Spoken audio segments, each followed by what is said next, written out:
Nari ini daot bay. Dito wala. Dito friend no.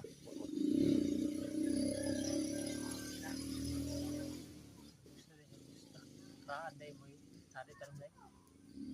Kini mga idol, mao ni ang gitawag nga anungal, pungango o unsa gitawag ani sa uban. Kabalo ba mo nga daghan ig purpose sa una, mga tawo nga 90s gianak og 90s 80s kabalo sila unsa ni daghan ni ang purpose aning anungal o sa amo ni pungango ba ni? Raw na. O daghan kay purpose ani. Bungal Makainit Oh? ka na mo na. Oh, magamit gyapon na. Tanan mapuslang yun na. Mo ni ako mga uncle diri sa amo nga lugar.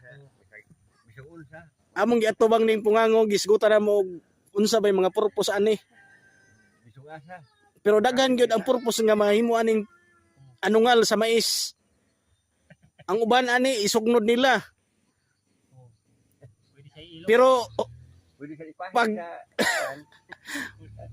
pag kita kag tawo nga magdadala ani isa duha tulo ka buok Diya na mo.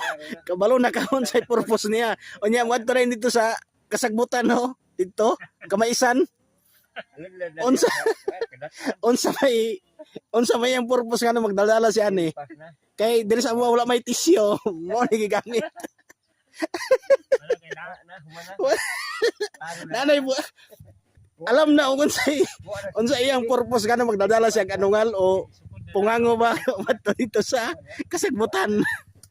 Dai quality niya. Basta wato na kadatan na wa na. Oh, unsa may what Humana. unsa may Dito na sila sa kadatan. Tabang ani oy. Pila. Impas ng mga kay daghan ay maluto ani og isugnod ni sa kalayo. Lungag. Panglungag daghan kayo kay wala may tisyo diri sa mo mo ni mo na mong tisyo.